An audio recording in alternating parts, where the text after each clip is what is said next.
మరో బ్రేకింగ్ లో చూస్తున్నాం. ఎన్టీఆర్ జిల్లా తిరువూరులో దారుణం చోటు చేసుకుంది. ఇంటర్ విద్యార్థినిపై ఓ యువకుడు అత్యాచారానికి పాల్పడ్డాడు. విసన్నపేట మండలం నూతిపాటు గ్రామానికి చెందిన మైనర్ విద్యార్థినిపై అత్యాచారానికి పాల్పడ్డాడు.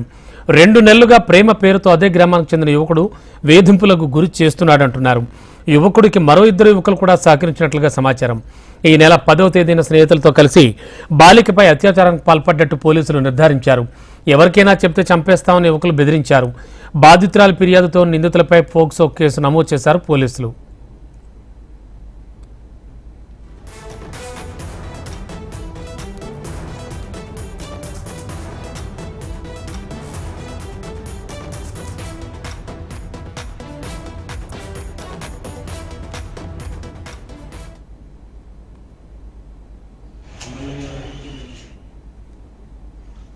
ఎన్టీఆర్ డిస్టిక్ మా పాప కాలేజీలో చదువుకుంటుంటే మా ఊరికి సంబంధించిన వ్యక్తులు 3 కలిసి తోట చందు అన్న అతను, వేము శివరాము, వేము ప్రవీణ్ కుమార్ కలిసి మా పిల్లని అరాచకాలు చేసి పాడు చేసి శారీరకంగా వాడుకొని ఇష్టం వచ్చినట్టు తిరిగి తీసుకొచ్చి మళ్ళీ బలవంతంగా తీసుకెళ్ళి ఎత్తుకుపోయి చికాకు చేసి తీసుకొచ్చి ఊరు బయట దింపి బెదిరించారు. మీ అమ్మని చంపుతా, నిన్ను చంపుతా ఇంటికాడ చెప్పినా అని చెప్పేసి, అలాగే ప్రతి ఒక్క మా గ్రామంలోనే 4గురిని చికాకు చేయటం జరిగింది. ఇదే 3.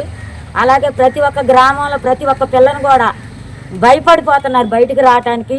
ఈ 3 బాగా అరాచకాలు చేయటం, తిరువూరులో రూమ్ తీసుకోవటం, ఆ రూములలోకి ఎక్కించుకెళ్ళటం, పాడు చేయటం, ఆ పిల్లలు మళ్ళీ బెదిరించటం, మందు తాగటం, అన్ని దొంగతనాలు చేయటం, ఏటపోతులను ఎత్తుకురావటం, గొర్రెలను ఎత్తుకురావటం, పందులను ఎత్తుకురావటం, బండ్లను ఎత్తుకురావటం, వాడు రౌడీ సిస్టర్ కింద చేయటం, అలా చేస్తున్నాడు. అందరిని బెదిరించటం, అదేమని పెద్దలు అడిగితే వాళ్ళ మీద కర్రలు తీసుకెళ్ళటం, రాళ్ళు తీసుకొని కొట్టడం, అలా ప్రతి ఒక్కరిని కూడా హింసించటం చేస్తున్నారు.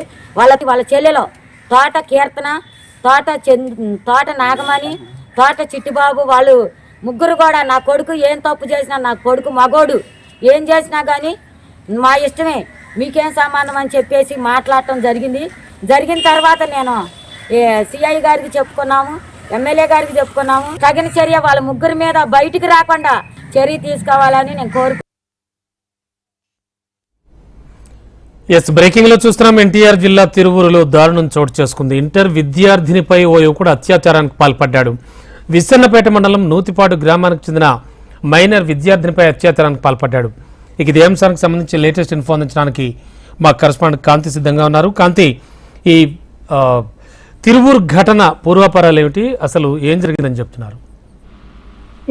బాబు, ఏదైతే విసన్నపేట మండలం నూతిపాడు గ్రామానికి చెందినటువంటి ఒక మైనర్ విద్యార్థిని, యాక్చువల్ గా ఆమె హాస్టల్లో ఉంటుంది. అయితే జ్వరంతో ఉన్న నేపథ్యంలో ఇంటి వద్ద నుంచి తన కాలేజ్ కి రాకపోకలు అయితే సాగిస్తోంది. ఈ నేపథ్యంలో ఈ నెల 10వ తేదీన ఆర్టీసీ బస్సులో వస్తున్నటువంటి బాలికను బెదిరించి ఒక సెంటర్ లో దింపేసినటువంటి యువకుడు తన 2 మిత్రులతో కలిసి వాహనం పైన ఎక్కించుకుని వెళ్లి అక్కడ ఒక భవనంలో బలవంతంగా అత్యాచారం చేశాడు. అలాగే చేయడంతో పాటుగా ఈ విషయం బయటకు ఎవరికైనా చెప్పినట్లయితే చంపేస్తామని కూడా బెదిరించినట్లుగా తెలుస్తా ఉంది. అయితే ఈ విషయాన్ని ఆమె తల్లికి చెప్పింది. ఆ తల్లి పంచాయతీ పెద్దల దృష్టికి తీసుకువెళ్ళినప్పటికీ కూడా వారికి న్యాయం అనేది జరగకపోవడంతో, అలాగే తిరిగి అమ్మాయి పైనే కొన్ని నిందలు కూడా వేయడం జరుగుతోంది అని తెలిసింది. అయితే ఈ నేపథ్యంలో పోలీస్ స్టేషన్ లో పోలీసులను ఆశ్రయించడంతో అక్కడ బాలిక ఏదైతే ఫిర్యాదు ఇచ్చిందో దాని మేరకు పోక్సో కింద కేసు నమోదు చేశారు పోలీసులు. అయితే ఈ గత 2 నెలల నుంచి కూడా ప్రేమ పేరుతోటి అదే గ్రామానికి చెందినటువంటి తోట చందు అనే యువకుడు వేధింపులకు గురి చేస్తున్నారని చెప్పి అదే సహకారం అందించినటువంటి 2 మైనర్లు ఎవరైతే ఉన్నారో ఆ 2 మైనర్లు కూడా గ్రామానికి చెందిన వారే కావడంతో వారంతా కూడా విషయం బయటికి వెళ్లకుండా ఉండేలాగా పంచాయతీ పెద్దలు ఏదైతే తీర్పు చెప్పడం జరిగింది. ఈ నేపథ్యంలో ఆమె పోలీసులను ఆశ్రయించడంతో కేసులు అయితే పోక్సో చట్టం కింద నమోదు చేశారు. Ramanababu, okay, thank you Kanthi.